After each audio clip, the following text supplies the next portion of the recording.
সন্তান কিন্তু আল্লাহর আদালতে, আপনার ছেলে আপনার মেয়ে আল্লাহর আদালতে বিচার দিয়ে বলবে, আল্লাহ জালেম বাপটারে আমার পায়ের কাছে দাও।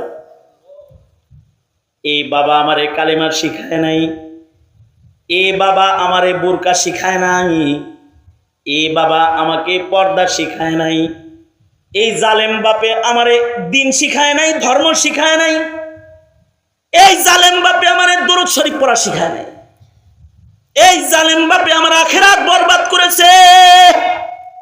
ওগো আল্লাহ, আমার এই আযাব গজবের জন্য আমি একা দায়ী না, এ জালেম বাপটাও দায়ী, এর আমার পায়ের কাছে দাও, এরে পদপিষ্ট করে তারপরে আমি জাহান্নামে দোজখে যাই।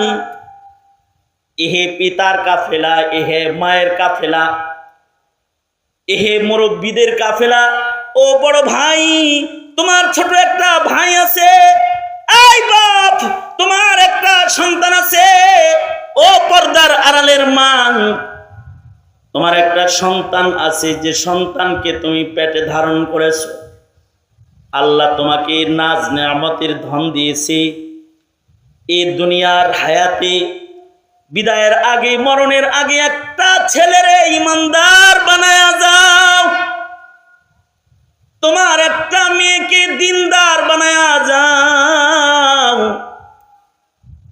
তোমার যে সন্তানটা তোমার মৃত্যুর পরে আল্লাহর কাছে বলবে, রব্বির হামহুমা কামা রব্বায়ানি সগীরা, তোমার জন্য আল্লাহর কাছে বলবে, ওগো আল্লাহ, আমার এই পিতা মাতাকে দোজখে দিও না, আমার পিতা মাতাকে তুমি রহমের কোলে লালন পালন করো, যেমন করে আমার বাপ মা আমায় পেলেছে। এতটুকুন দোয়া বের হয় যে সন্তানের মুখে। অমন একটা নেক সন্তান যদি রাইখা কবরে যাও, তাইলে তুমি সফল পিতা, তোমার ইনকাম সোর্স বন্ধ হবে না, তোমার সন্তান তোমার আলো ইয়াল, তোমার বংশের নেক আমলের একটা হিস্সা তোমার কবরে যাইতে থাকবে। আল্লাহর রাসূল বলেন, মানুষকে যখন কবরে নামানো হয়, সব ইনকাম বন্ধ হয়ে গেলেও কিছু ইনকাম জারি রয় কিয়ামত পর্যন্ত। তার ভেতরে একটা ইনকাম হলো নেক সন্তানের ইবাদতের ইনকাম। আর এই নেক সন্তান বানাইতে, অথবা প্রজন্মকে জাহেল অথবা জালেম গালির থেকে বাঁচাইতে কোরআনের বিকল্প নাই। যদি কেউ কোরআনকে না ধরে, তাহলে আল্লাহ বলেছেন যালুমান জাহুলা, যালুমান জাহুলা, কোরআন ছাড়লে হয়তো জালেম হবে, নয়তো জাহেল হবে, শিক্ষিত মূর্খ হবে, অথবা ভদ্র জালেম হবে, কলমবাজ জালেম হবে, শাসক জালেম হবে, জালেম নেতার খাতায় নাম যাবে, জালেম বিচারপতির খাতায় নাম যাবে, জালেম অ্যাডভোকেটের খাতায় নাম যাবে, জালেম শিক্ষিতর খাতায় নাম চলে যাবে। কে বলেছেন? আল্লাহ তাআলা বলেছেন। কারণ এই জাতিকে জালেম যেন না হতে হয়, আর জাহেল যেন না হতে হয়, এই দুই অবাল থেকে বাঁচার মতো একমাত্র ধন হলো কোরআনে কারীমের আমানত। এই আমানত যারা রক্ষা করবে তারা মুমিন, তাদের ঈমান থাকবে। যাদের আমানতদারি নাই তাদের ঈমান নাই, আর যাদের আমানতদারি ঠিক থাকবে তাদের ঈমান ঠিক থাকবে। মুহতারাম হাজিরিন, সঙ্গত কারণে আমি বলতে চাই, প্রাচ্যের আর পাশ্চাত্যের কাফের মুশরিক বেঈমানেরা তোমাদেরকে দিনহীন, মূর্খ আর আখলাক শূন্য জালেম বানাইবার চক্রান্ত করছে। এই চক্রান্ত কি বাস্তবায়ন হতে দেওয়া যাবে? আওয়াজ করে চিল্লায়া বলুন, যাবে? যদি জুলুম থেকে, যদি মূর্খতা থেকে জাতিকে বাঁচাইতে হয়, লাগবে কি? কোরআন। লাগবে কি? জোরে আওয়াজ করে বলেন, এই আওয়াজ করে জোরে বলেন, কি লাগবে? কোরআন। অধপতন, আমাদের বেইজ্জতি, আমাদের সবকিছুর কারণ হলো আমরা কোরআন বর্জনকারী। আমরা কোরআনে কারীমকে বর্জন করেছি। এ কারণে মহামারী, এ কারণে অতি বন্যা, অতিবৃষ্টি, অনাবৃষ্টি, এ কারণে জুলম ও শয়তানের কড়া আমাদের মাথার উপরে চাপে বসেছে। সারা দুনিয়ার কাফের মুশরিকদের গোলামি আমরা করতেছি, একটাই কারণ, কোরআন বর্জন করার কারণ, কোরআনে কারীমকে ছেড়ে দেওয়ার কারণ। ঠিক কিনা? আওয়াজ করে বলেন। জাতীয়ভাবে কি হবে তা জানি না। এই জাতির ভবিষ্যৎ, 15 কোটি মুসলমানের ভবিষ্যৎ কি হবে তা আমি জানি না। তবে আমি এটা বলতে চাই, জিজ্ঞাসা করতে চাই, এই আপনি আপনার ঘরের প্রেসিডেন্ট, আপনি আপনার ঘরের প্রধানমন্ত্রী, আপনি আপনার ঘরের আইনমন্ত্রী, আপনি আপনার ঘরের স্বরাষ্ট্রমন্ত্রী, আপনি কি আপনার ঘরটাকে কমাস কম দোজখের আগুন থেকে বাঁচাইবার দৃঢ় শপথ কি গ্রহণ করতে পারেন না নাকি? যারা আওয়াজ করে বলেন, পারেন না নাকি? তাই যদি হয় তাহলে আমরা আল্লাহর কালামের সাথে তাআল্লুক মজবুত করার দৃঢ় শপথ গ্রহণ করতে পারি তো ইনশাআল্লাহ? কারা কারা পারি? হাত তুলি, দুনো হাত তুলি, দুনো হাত তুলি, বলেন ইয়া আল্লাহ, ইয়া আল্লাহ, ইয়া আল্লাহ। ওয়াদা করতেছি আমাদের ঘরে কোরআনের সম্মান প্রতিষ্ঠা করিব। চিল্লায় জোরে আওয়াজ করে বলুন ইনশাআল্লাহ। হ্যাঁ না, আরো জোরে চিৎকার করে আওয়াজ করে জোরে বলেন ইনশাআল্লাহ, জোরে বলেন ইনশাআল্লাহ। কেউ যদি কোরআনের বিরোধিতা করে তাহলে তার উপযুক্ত জবাব দিতে প্রস্তুত থাকবো। আওয়াজ করে বলেন ইনশাআল্লাহ, জোরে বলেন। আল্লাহ কবুল আর মঞ্জুর করুন। জোরে আওয়াজ করে বলুন আমিন। কারণ কোরআনের চেয়ে বড় আমানত আমাদের কাছে আর নাই। আমি আয়াত পড়েছি, ইন্না আরাদনাল আমানাতা আলাস সামাওয়াতি ওয়াল আরদি ওয়াল জিবাল, ইন্না আরাদনাল আমানাতা আলাস সামাওয়াতি ওয়াল আরদি ওয়াল জিবাল فأبين أن يحملنها وأشفقن منها وحملها الإنسان إنه كان ظلوما جهولا। আল্লাহ তাআলা বলেন, আমি আমার আমানতের কোরআনকে আসমানকে সেধেছি, ওরা নেয় নাই। জমিনকে সেধেছি, ওরা নেয় নাই। পাহাড়কে সেধেছি, ওরা নেয় নাই। ওরা ভয়ে পলায়ন করেছে আর বলেছি পারবো না, পারবো না। বনি আদম, তোরা আমানত নিয়েছিস, তোদের কাছে আমানত আছে, সাবধান। মানুষ কিন্তু জালেম, মানুষ কিন্তু জাহিল। দুইটা গালিও আল্লাহ তাআলা দিয়েছে। তার মানে যে আমানত তোরা গ্রহণ করার কারণে তোরা দামি, তোরা মূল্যবান, হামিলে কোরআন হওয়ার কারণে, কোরআনের রক্ষক হওয়ার কারণে তোরা আমার কাছে সম্মানী।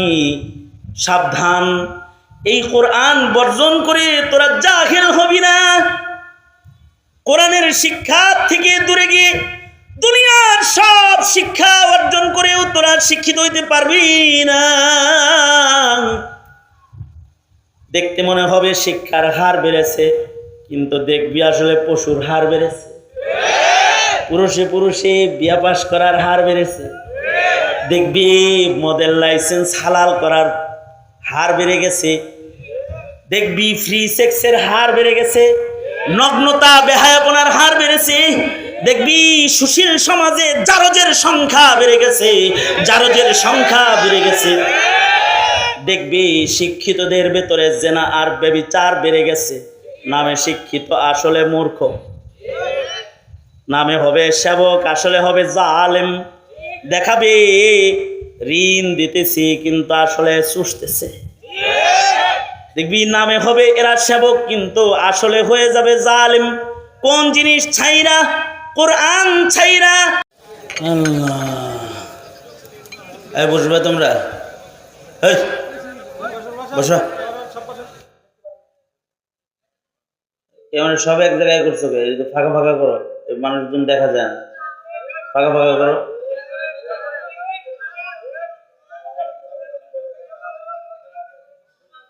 আসসালামু আলাইকুম ওয়া রাহমাতুল্লাহি ওয়া বারাকাতুহু। আলহামদুলিল্লাহ আলহামদুলিল্লাহি ওয়া কাফা ওয়া সালামুন আলা ইবাদিহিল্লাযীনা ইসতাফা। আম্মা বা'দু ফাআউযু বিল্লাহি মিনাশ শাইতানির রাজীম। বিসমিল্লাহির রহমানির রহিম। إنا عرضنا الأمانة على السماوات والأرض والجبال فأبين أن يحملنها وأشفقن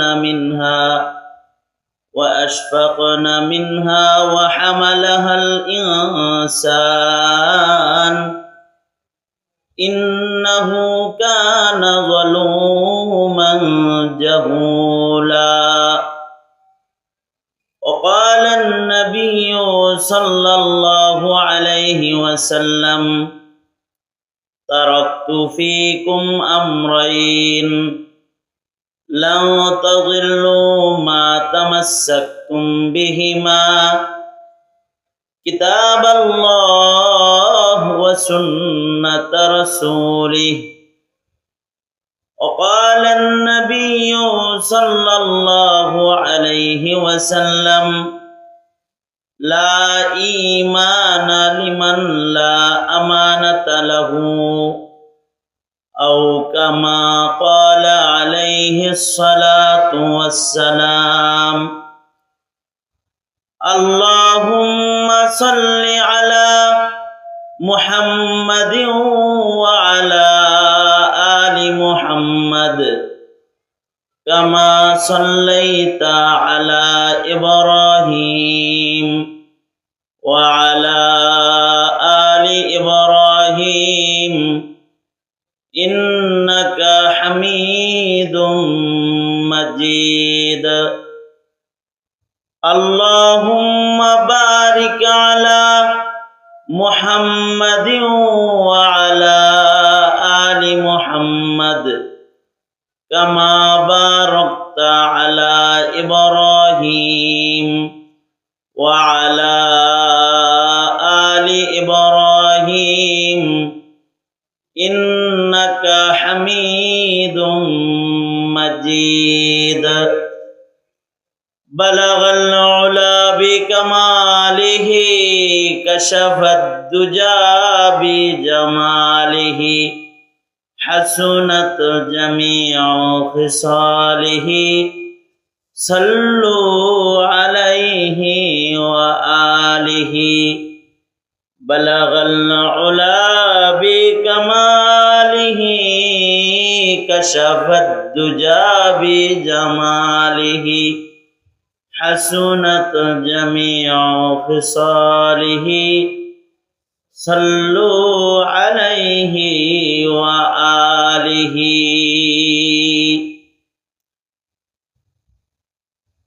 বিলবর্ণী দারুল উলুম ইসলামিয়া মাদ্রাসার আয়োজনে আয়োজিত মহতি দুদিন ব্যাপী মাহফিলের আজকের প্রথম রজনী।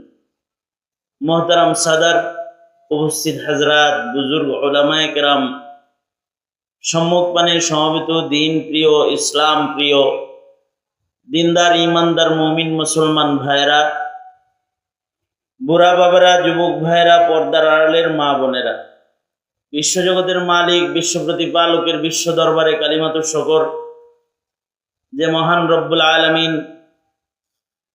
অত্যন্ত দয়া পরবর্ষী করুণার আবরণে আচ্ছাদিত করে জালিসুর রহমান বেহেশতের টুকরা বাগান জান্নাতের এই বাগবাগিচার মধ্যে আমাদেরকে দাওয়াত ও তাবলীগের নিসবতে, উলামাদের সোহবতে, জিকিরের মাহফিলে, নসিহতের মজলিসে আল্লাহ তাআলা আমাদেরকে আসবার বসবার তৌফিক দান করেছেন। এজন্য মালিকের দরবারে শুকরগুজার হই, শুকরিয়া আদায় করি, কালিমাত শুকর পড়ি, জবান খুলে ভক্তি ভরে সমস্বরে মোহাব্বতের সাথে সম্মিলিত আওয়াজে সকলে মিলে বলি আলহামদুলিল্লাহ। বিকাল থেকে শুরু করে গুরুত্বপূর্ণ নসিহাত, পূর্ণর আলোচনা, নুরানি কথা কোরআন ও হাদিস থেকে ওলামা হযরতগণ আপনাদের সামনে করেছেন। বিশেষভাবে বিশিষ্ট শেখুল হাদিস আমার অত্যন্ত শ্রদ্ধাভাজন বড় ভাই, যার কারণে আজকের এই মাহফিলে হাজিরা দেওয়া হযরতুল আল্লামা শেখুল হাদিস আনোয়ারুল ইসলাম সাহেব দামাত বরকাতুহুম, ওনার দিল জয়ের জন্যেই এই দাওয়াত রাখা এবং ওনার নির্দেশে এখানে আসা। উনি গুরুত্বপূর্ণ আমলি কিছু নুসখা আপনাদের সামনে, আমলি কিছু কথা আপনাদের কানে পৌঁছে দিয়েছেন। আজকে মাহফিলের প্রথম রজনী আমি আপনাদের সামনে আজকের এই অধিবেশনের শেষ সময় আপনাদের সামনে বসে গেছি বরকতের নিয়তে। আল্লাহর কালামের সুমশুর আয়াতে কারিমা আপনাদের সামনে তেলাওয়াত করেছি, মশহুর হাদিস আপনাদের সামনে পেশ করেছি। এইগুলোকে সামনে করে গুটি কয়েক কথা আপনাদের সামনে বলবার ইরাদা রাখি। আল্লাহ তাআলা কিছু উপকারী কথা আপনাদের সামনে তুলে ধরার তৌফিক দান করেন, যা বলনেওয়ালা এবং শুননেওয়ালা সকলের উপকার হয়। আল্লাহ এমন কিছু কথা বলার তৌফিক দান করেন, আপনারা বলুন আমিন। মোহতারাম হাজিরিন, কোনো ভূমিকা না দিয়ে মাত্র 3টা কথা। তার এক নাম্বার কথা হইল, আমরা এই পৃথিবীতে কেউ স্থায়ী না। আমাদের পূর্বে যারা এসেছে তারা এই পৃথিবী ছেড়ে চলে গিয়েছে। আমরা আছি, আমরাও থাকবো না, আমাদেরকে চলে যেতে হবে।